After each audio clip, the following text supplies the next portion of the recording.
Take 1 hostile desert, insert 8 young adventurers, and bake in 40-degree heat for 3 weeks. It's a recipe for tension, trauma, and triumph. Every night the team get the chance to let off steam in a video diary, giving us the chance to find out what's really going down in the desert.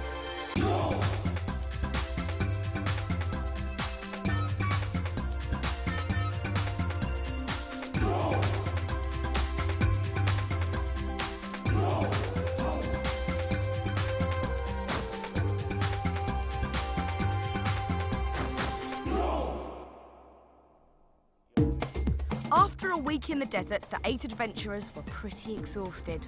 The final challenge of their trip, a grueling 50-mile desert trek, was still to come. But before that, they got a unique chance to visit a game reserve called Ongava, where they helped dart and tag a herd of white rhinos.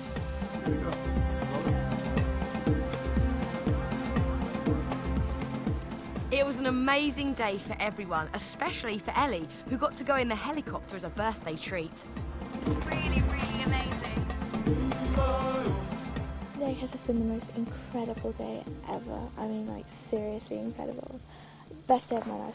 We went in the helicopter and it was so cool because it was like a once-in-a-lifetime opportunity. I'm never going to do that again. And it's just like, I was completely, like, speechless. I couldn't say anything. Like, on the ground they were like, how are you feeling? And I was just like, amazing. The skin is so tough. It's like, wow. Because you never get to see that at all. And there's a vet in it and it darts it. And then you get to go in and inject it and take measurements and take its temperature and drill its horn. You put it in the thermometer up and bam. 46. Suddenly hits you that you've done something that no one ever gets to do, ever. And, like, how lucky I am, how lucky everyone is, all the gang, how lucky they are to be here. But some of the team weren't feeling particularly lucky when expedition leader Emma introduced them to an extreme survival technique in preparation for their main trek. So we're just going to have a go at seeing how we can drink our own urine. No! Oh, no. Oh, You backed up my idea. Yeah, that's horrible. Yeah, She said to us, okay guys, I want you to try and pee into the bottle. And I was like, yeah, no. Why? Because we were going to distill it and drink it. Hello? Who drinks their own urine or urine? Nobody. Why?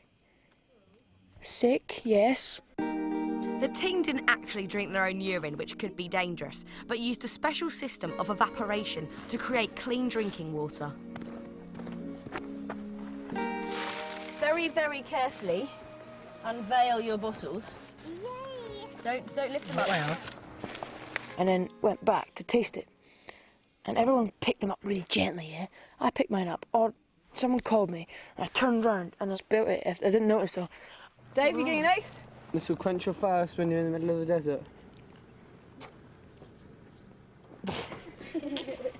That is just revolting, that is. What does it taste like?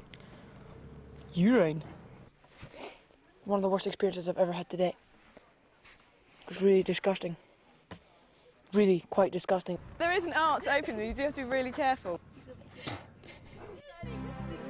That evening, the day's experiences were soon overtaken by conflicts in camp.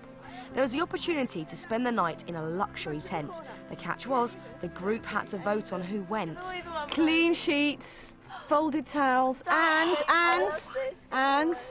a luxury a la carte breakfast tomorrow morning. Whoever gets Right, okay, so Chris broke ranks with the boys and decided Aimee deserved his vote, meaning she got to go along with Holly. Holly. I can't believe you, Chris! The boys are they're really upset. They've been cursing us and everything, and it's not our fault everyone chose Aimee. And they've been so mean to poor Chris because they're saying, oh, he's a traitor, he chose a girl over a boy and all that macho rubbish. The boys were kicking off, they haven't had any treats, which I feel a bit sorry for them, because all us girls have had, like, a surprise, but the boys haven't. So David's punched himself in the face, and Parry is running around in the sarong. I just punched myself in the face. punched myself in the face.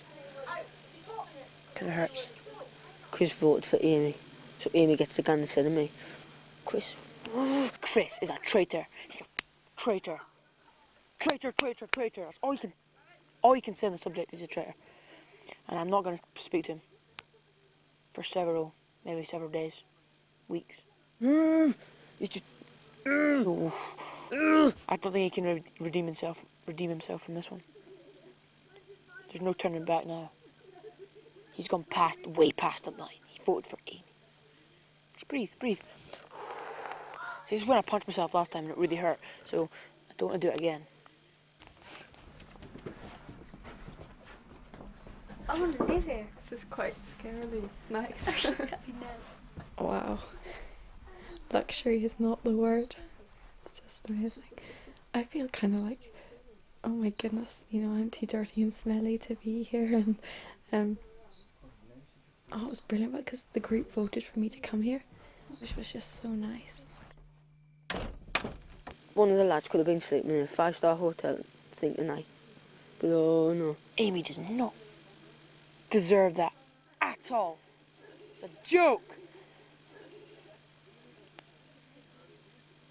Absolute disgrace, I swear. They've lost their mind, I swear. I mean, Dave's been working our butts off for nothing. This has just been probably the most stressful day. So unfair! It was the whole group's last night in the relative comfort of Ungava. The next day, they would start what would be the hardest trek of their lives through open desert. Knowing how difficult it would be, there were mixed feelings in the group. I'm excited, but worried. Worried because I know people in the group are quite slow. Not just slow us up. And I can't walk slow. I hate slow walkers. Could just walk in the heat, and I'm really not looking forward to that. Because it's going to be so hard. I'd like to emerge as a leader in the group on this expedition. Because I'm not going to put up with navigating like that takes 4 hours to do when it could take 10 seconds. I'm really worried about the trekking because I think we're all going to find it really, really hard. So I'm going to do it myself from now on and shout at them because I know I'm right most of the time.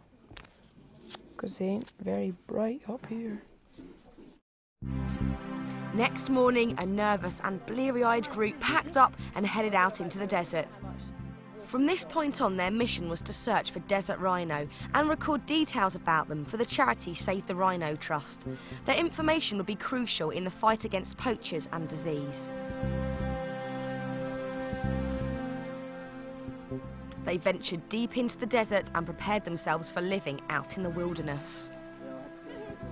As they made camp for the night, local trackers warned them to be on guard as lions were roaming the area.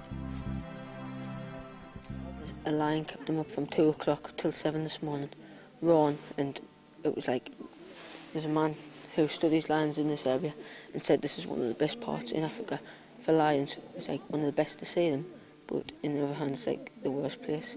So I'm starting to get really scared, because if I end up going sleepwalking, I'll end up going straight into one of the jaws of them. Everyone's like, oh, I'm sleeping in the inside, oh, I'm sleeping in the inside, because just in case you turn around and there's a lion in front of you, that would be scary, boy. Have to be very, very careful. So I'm doing an Ellie tonight. I'm sitting here sort of going, oh, what's going on? There were some really loud lion roars quite close, and like, I mean, I didn't think I'd be scared, but I'm actually really quite nervous about tonight. Even though the Serious Desert production team were nearby and marksmen were on hand, Promise didn't feel very relaxed recording her video diary. Okay, Audrey, can you hear that?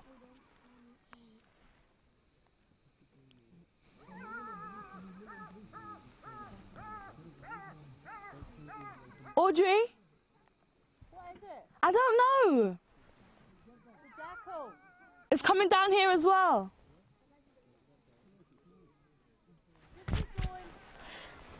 Right now, behind me, I can hear a jackal. See, that's most of the things that make me want to go home, because of these mad, crazy, wild animals. Well, they're nice looking at them, but when you're inside a car, not when you're outside and you could be right next to them, you don't know where they are, you can hear them. And on their first night out in the wild, the desert threw up some surprise conditions. Today is freezing cold and it's night, but today, oh, I'm shaking. As you can tell, it's absolutely freezing here. It's colder than, oh, keep getting shivered. It's colder than you'd believe. It's really, really bad. I just really wish it was back in a burning heat again to this. It's gonna get colder. It's just gonna get colder, and we have to sleep in it and stuff. And I'm gonna freeze. I'm physically gonna freeze. It's mean. I've got a thermal on, plus a fleece, and I need to get my rain jacket on because it's absolutely freezing. David and Chris were more worried about the daily routine, camped out in the wild with everything they needed for a week's trekking. It's going to be such monotonous hard work putting up these shelters, which hasn't been too hard tonight. We've got to put them up and take them down every night. Also, the worst job I think is going to be packing the camels, because it takes ages. I won't see why tonight we could have just all slept in the one shelter, which is like pull here, flat down, flat down. Don't understand that. The wind and rain will get in from every angle. I don't get that at all. Find that a bit stupid. Plus we just emptied the whole everything out. Then we're gonna pack half of it back in, and probably have to empty it again. Can't be bothered with that. I won't go to bed. And I can tell the next few days are gonna be a nightmare. The following day, the team covered around 8 miles in search of rhino, but they weren't working well as a team, with different people wanting to go at different speeds. Parry annoyed me a bit today, because he said the only way we're not going to get to Ocean is if me and Martin are in front. He just says we're not going to get to Ocean because me and Martin are here. I'll be the first to admit that I'm not particularly, I'm one of the weakest here in terms of fitness. But as I would, because it's not fair, because we do go ahead, we go in the front because we're the slowest, but still we have to stop for other people, so we're not like the slowest people in the world. I think I'm just going to try my hardest, and hopefully it won't be too bad. Their head's going to be bigger, they're going to blow them, not even going to be able to fit in the shelter, because that's how big their heads are at the moment. All the girls know that the tortoise wins the race. Because the boys, like while we were building the camel enclosure, they'd be like, yeah, I'm going to shovel this out, build a trench, girls, hurry up. And we'd be calmly and slowly and like effectively doing our work. But no, the boys had to dig and like use up all their energy, and then they'd like collapse and be like, we're dehydrated, and we're like, yeah, whatever. And so the girls basically did like most of the work. Okay, I can't say that the girls did most of the work on the camel enclosure because everyone did loads and loads of work. But we would work throughout the day and the boys would collapse halfway through. And so we know, all the girls know, that we are going to be going on strong through the desert, and the boys are going to collapse because they'll be like, yeah, come on, walk faster. And then they'll be the ones who hurt themselves and collapse because they're like completely worn out. So, watch this space because I'm right. All the girls are right. Ellie's suggestion to slow down the pace was good advice. The distances covered by the group each day were already starting to take their toll.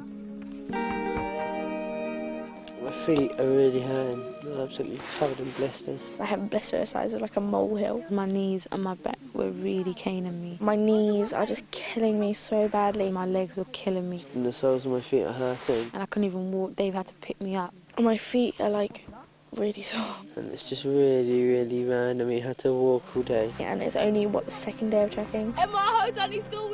The camels carrying all the equipment also found the trek difficult, and the group had trouble controlling them.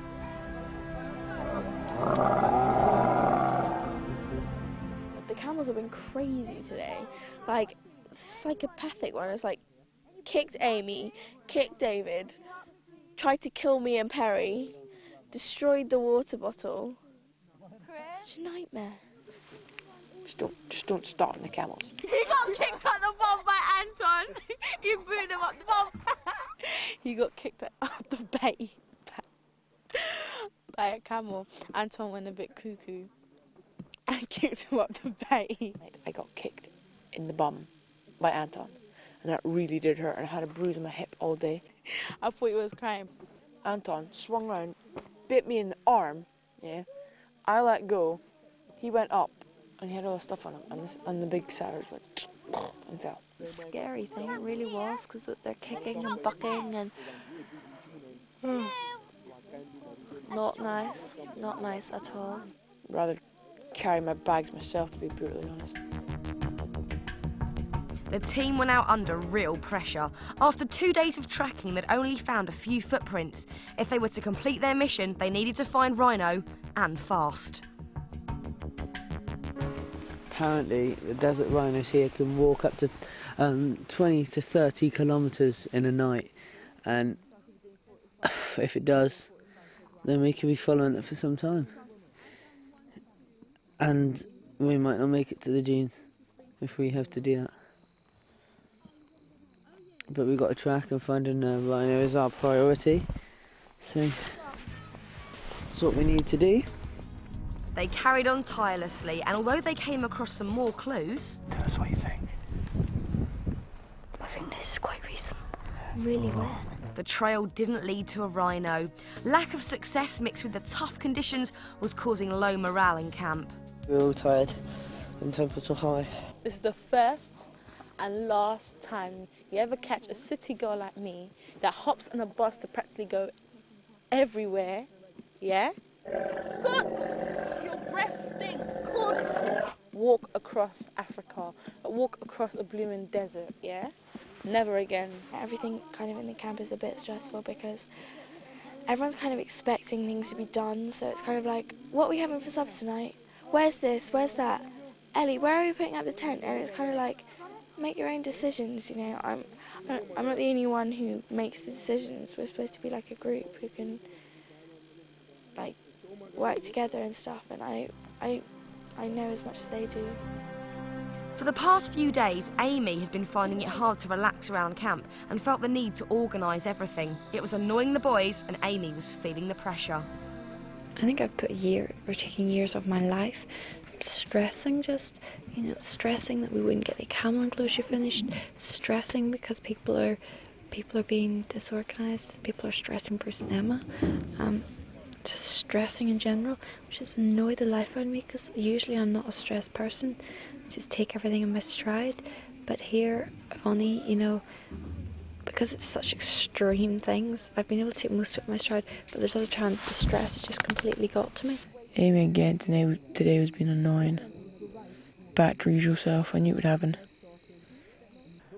But she's been a proper moment today, proper head banger. She just bashed me head all day. She's probably in a really bad headache. I don't want to end up being the bossy organised one again, but I know that if we don't get our act together and get organised, then we're not going to make it, or we're going to run into serious trouble. Aimee's situation got worse when she became dehydrated during the day's trekking. The troubles of camp life coupled with feeling ill finally proved too much. It's going to be a very short entry because I feel terrible. I just feel sick. Not well, just got a really bad headache. I'm so tired, I could sleep anywhere. Really good. Just a bit daft. I've been walking all day and didn't tire me out too much, but I got really dehydrated, and then I managed to drink a load and whatever else.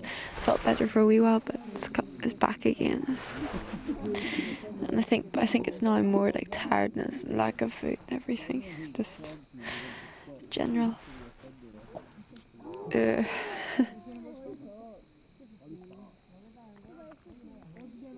just want to go to bed. I want to go home actually. With only a week to go, Aimee wasn't the only person thinking of home. I'm looking forward to going home because I'm missing my family, my little brothers and stuff.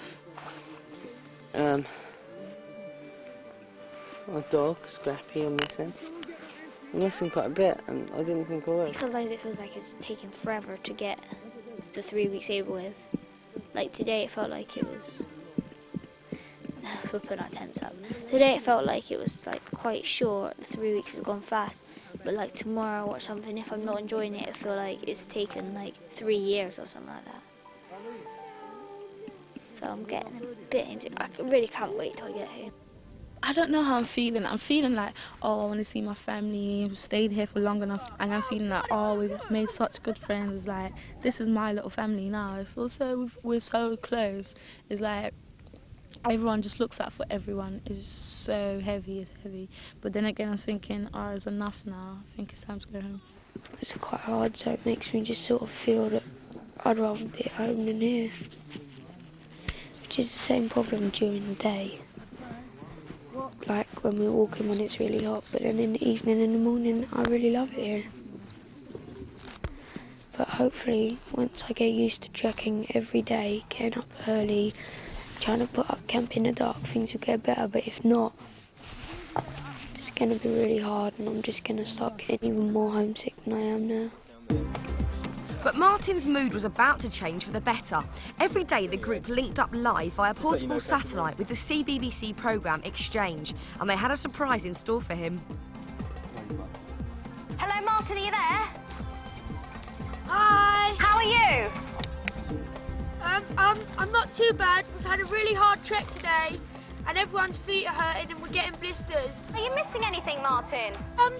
Well, it's quite hard not having sort of what I'm used to, like going home and having a shower and things like that. What about your family that have joined me right here, right now? Your mum, your dad and your sister Carly. Hi! Oh, what are you going to say, Mum? Martin, I really need to know what the toilet situation is like. Are you really having to poo in glass jars? Are you sure you want to know? Yes, tell us. I do. We actually have to dig a pit in the floor and then do the business.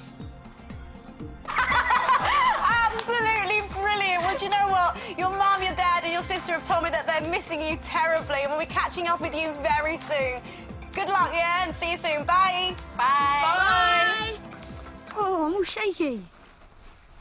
Oh, that was a shock. Oh. Get up. A much happier Martin broke his news to the team. My mum and dad were there. Where? Yeah, on Exchange. Really? Yeah. Oh, wow. Cool, what did they say? They was just sort of asking what I've done, really. It was a shock. I want them to live this experience with me because it's something that I'll never forget. I'm just having the most amazing experience of my life. And I know that when I get home, I just won't be able to explain to them how brilliant, but how hard it has been. With the mood improved in camp, the team now face their toughest challenge yet. They've only 4 days left and need to start making their way out of the desert, crossing the infamous sand dunes of the Skeleton Coast. But before they go anywhere, they still need to find some rhino.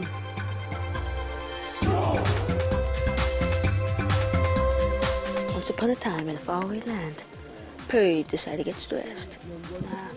I don't think we're going to see a rhino. Today was actually the best day of my life.